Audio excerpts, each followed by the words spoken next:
la prochaine conférence est présentée par Carbone Terre à Terre et c'est Sam Karatanos qui va venir nous parler de prévention et gestion du roseau commun dans les milieux aménagés.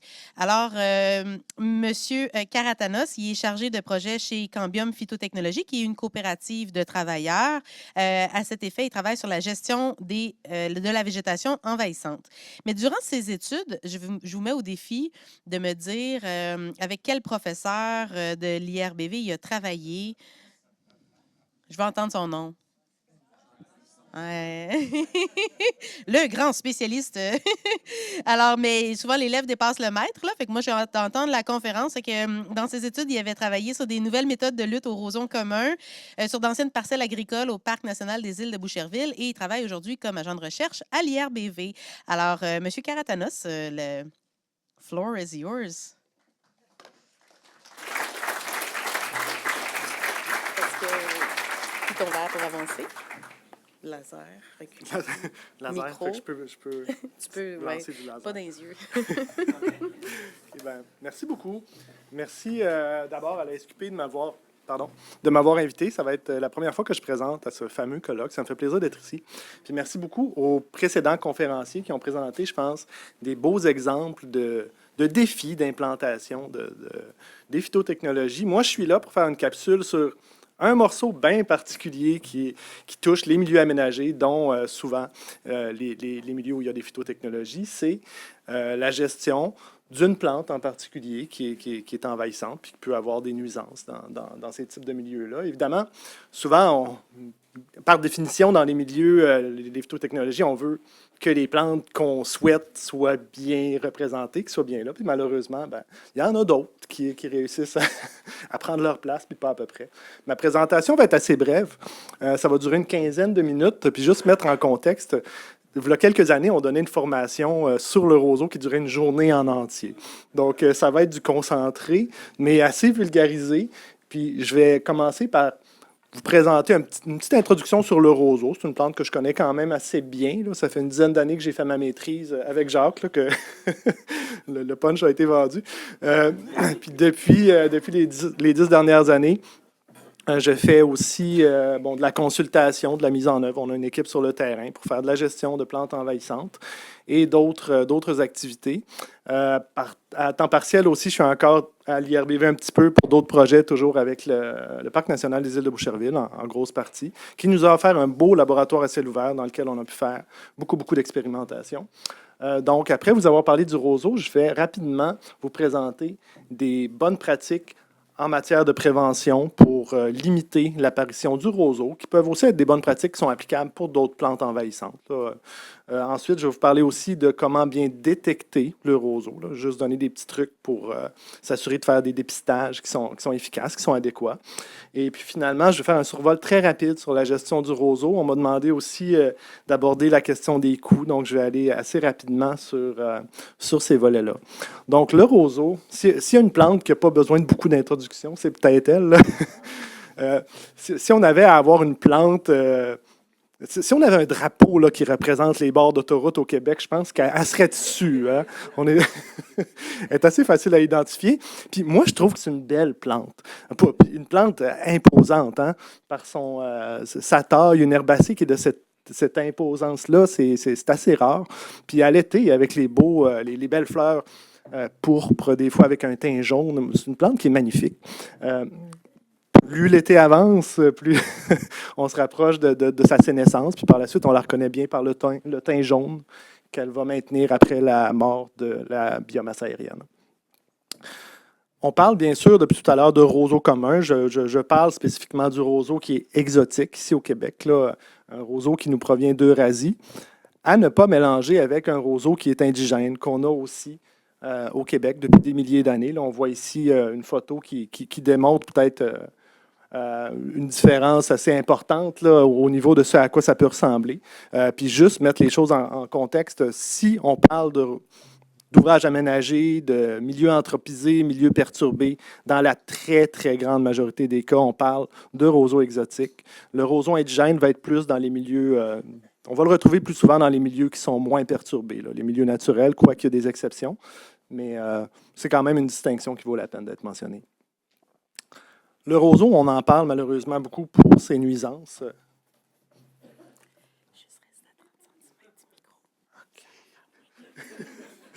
Merci. Merci du conseil. Le roseau, évidemment, on connaît tous, on sait par sa taille qu'il prend beaucoup de place. Pour la biodiversité, c'est une plante qui, pour la biodiversité végétale, qui déplace les autres plantes. Donc, il y a un effet clair sur les communautés végétales. Au niveau des activités récréatives, il peut avoir des impacts aussi, évidemment, sur l'agriculture. Là. Pensez à si on est dans du bio. C'est assez terrible. Puis, évidemment, les fonctions des différents ouvrages, dont les ouvrages en phytotechnologie. Le roseau est une plante qui est bien équipée pour réussir à bien s'installer dans les différents milieux. Elle se reproduit de façon sexuée par les semences qu'elle produit par milliards. Ce pas des semences qui sont en soi extrêmement efficaces à s'installer et à s'établir. C'est des semences qui doivent s'établir sur un sol qui est nu, humide mais non inondé, sans compétition. Donc, c'est vraiment la loi du nombre qui fait que le roseau peut réussir par endroit à s'installer par semence. Sinon, par la suite, ben, il va se servir de son expansion végétative pour avancer. Là. Beaucoup rhizomes sous le sol et les stolons. Là, on a un exemple d'un stolon. Là. Les stolons peuvent faire une dizaine de mètres en une saison. Là. Donc, c'est un coup qui est installé, puis elle n'a pas besoin d'avoir 150 semences qui s'installent. Il s'agit qu'il y en ait quelques-unes, puis par la suite, c'est la végétation, l'expansion végétative là, qui permet à la plante d'avancer très, très vite. Puis, pourquoi le roseau exotique est si envahissant que ça? Il y a plusieurs hypothèses sur le sujet, puis je ne m'étalerai pas, mais je dirais simplement que c'est une plante qui est clairement très compétitive, qui s'adapte à plein de conditions variées, puis qui est excellent, brillamment bien outillée pour tirer profit des situations où il y a beaucoup, beaucoup de ressources, que ce soit lumière, eau, nutriments, contaminants, elle en raffole. C'est une plante qui excelle dans malheureusement une variété de conditions qui est de plus en plus fréquente là, dans les milieux où on la retrouve typiquement. Pour limiter l'apparition du roseau ou même sa gestion en général, évidemment que la prévention, c'est toujours le meilleur coût-bénéfice. On ne le dira jamais assez souvent. Je vais vous présenter une poignée de pratiques, de bonnes pratiques qu'on recommande en général. Puis vous les connaissez toutes. Je vais les répéter parce que si ça fait que j'ai 15 courriels de moins cet été, là, ça va être déjà ça. Tu sais. Donc, ça, c'est un bel exemple, ça donne une belle photo. C'est un ouvrage qui a été aménagé. Puis à la première année, ou à la deuxième année, on m'a contacté. On dit, ben, il y a peut-être un 2 mètres carrés de roseau. Puis on dit, OK, ben, ça va être simple à gérer. Puis là, après ça, on va voir. Puis OK, ben, il y en a là, il y en a là, il y en a là, il y en a là. Puis après avoir analysé le cas, on a réalisé que au final, ce qui était arrivé, c'était avec les intrants. C'est le sol qui avait été apporté dans lequel il y avait des fragments de roseau. Les fragments de rhizome, c'est les fragments les plus dangereux de roseau, puis il n'en faut pas une tonne. Ça peut être des fragments qui proviennent d'un sol XY où on pensait qu'il était dévitalisé, mais qu'il ne l'était pas. Puis c'est des fragments qui ont un gros taux de survie si on les amène dans un autre milieu. Je n'ai pas photoshopé les morceaux de rhizome dans le compost. Là. C'est une photo qui m'a été fournie d'amendement qui avait été. Donc, ce n'est pas anodin de s'assurer de la gestion des intrants sur le site sur lequel on travaille. Et quand on a un cas comme ça, c'est vraiment, moi je considère que c'est les pires cas à gérer. Parce qu'effectivement, la première année, ça se peut que le roseau soit un peu dévitalisé, on ne le voit pas beaucoup. La deuxième année, ça commence à apparaître. Puis là, après ça, on réalise qu'on en a un petit peu partout. Puis ça fait plein de petits foyers qui sont souvent difficiles à localiser puis à bien traiter là, dans les ouvrages humides. Deuxième bonne pratique, évidemment que si on a de la machinerie, de l'équipement, même du personnel qui rentre sur les sites des travaux, on a intérêt à s'assurer qu'on a un protocole qui s'assure que ces machineries-là, ces équipements-là sont propres quand ils entrent, quand ils sortent. Comme je disais, les fragments de rhizome, les fragments qui peuvent se ramasser dans la machinerie ont un gros taux de survie, peuvent causer des problèmes quand même assez importants. Puis ça, ben, c'est une bonne pratique pour le roseau, mais pour toutes les autres plantes envahissantes aussi en général. Là. Donc, ça paraît évident, mais ça limiterait beaucoup, beaucoup, beaucoup d'introductions si on faisait juste ça. Une autre bonne pratique il peut arriver qu'on ait des activités de gestion de ces plantes indésirables, dont le roseau. Puis la gestion des résidus est vraiment pas à sous-estimer, là. Je parlais des morceaux de rhizome qui sont assez terribles là, à gérer si jamais ils sont mal traités par la suite. Mais aussi, ça peut être une question de fragments de tige. Les fragments de tige sont beaucoup moins dangereux que les fragments de rhizome. Par contre, ils ont la capacité, comme on le voit sur la photo ici, s'ils sont laissés dans l'eau, de refaire des tiges, de refaire des racines. C'est un cas qui est quand même plus rare, là, de réenracinement subséquent, là, mais ça montre quand même le potentiel, la potentielle dangerosité et responsabilité qu'on a si on fait un entretien à proximité d'ouvrages où il y a de l'eau libre. Donc, une pratique supplémentaire qui est aussi évidente en soi, c'est de limiter les perturbations. Un site comme ça, c'est une invitation, là, une très belle invitation au roseau. Ça peut être des perturbations qui sont naturelles, qui sont prévues dans le projet, ça peut être des ornières, ça peut être... les semis de roseau, comme je disais, ils n'ont pas besoin d'être 1500 à s'installer sur un site comme ça. Il s'agit qu'il y en a quelques-uns. Puis un sol humide, nu, non inondé comme ça, sans compétition, c'est vraiment ce que le roseau recherche le plus. Puis la petite figure qu'il y a là, vous la voyez peut-être pas bien, j'aurais pu juste dessiner un entonnoir, je pense. Puis ça représente très bien, je pense, la situation des milieux humides, des milieux aménagés. Souvent, on a un effet d'entonnoir dans tous ces milieux-là qui fait qu'on a beaucoup de ressources qui rentrent, beaucoup de contaminants et aussi beaucoup de propagules de toutes les plantes, incluant les plantes envahissantes qui vont souvent être les mieux outillés finalement pour en tirer profit. Donc, limiter les perturbations, c'est une pratique essentielle. Une autre bonne pratique, évidemment, quand on fait un ouvrage, ça va de soi, par définition, qu'on va le végétaliser de façon intensive, là, que ce soit des ensemencements, des plantations. C'est plus un rappel peut-être qu'une bonne pratique, mais dans les entretiens, dans la maintenance, on travaille souvent à corriger les défaillances après les avoir vues. Mais on gagnerait beaucoup à être proactif puis à essayer de prévoir parce que souvent les ouvrages vont avoir des défis.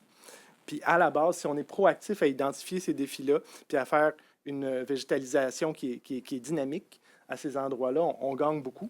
Et là, je parle de résistance biotique. C'est vraiment la résistance que la nature elle-même va offrir aux invasions, là.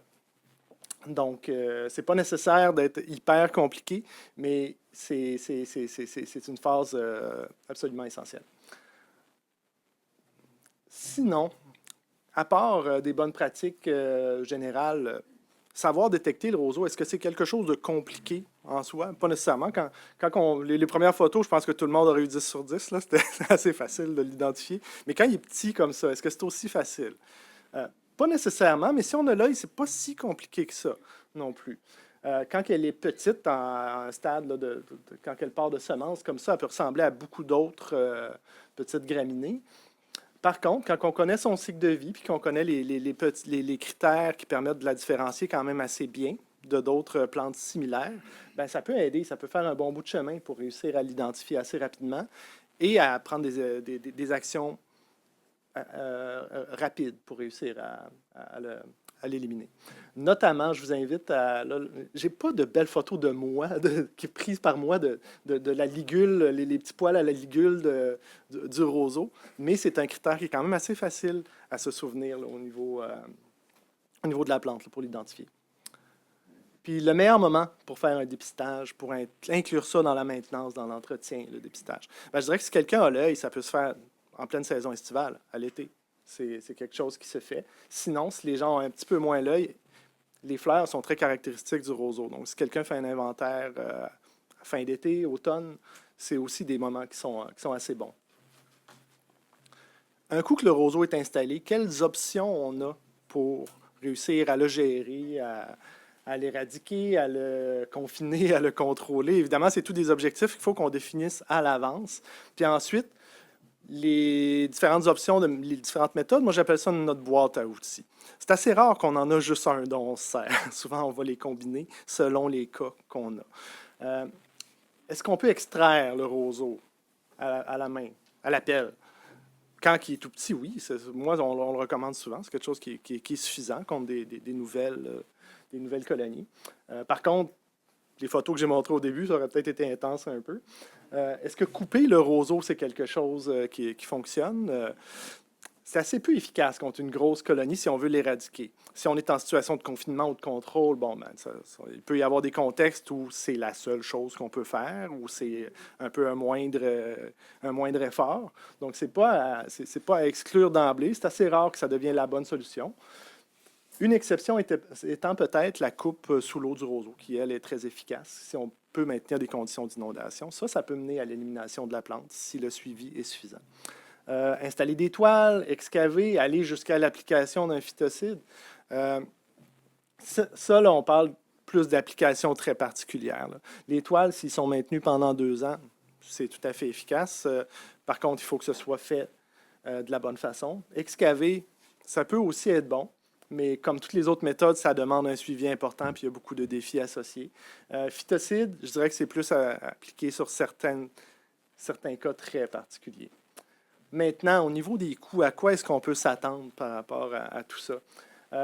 J'ai vendu le punch au début. Évidemment que le meilleur coût-bénéfice, c'est toujours la prévention. C'est toujours qu'est-ce qu'on peut faire avant que le problème arrive. Mais si on réussit à détecter le problème assez rapidement, le résoudre, ça peut être quand même assez facile aussi.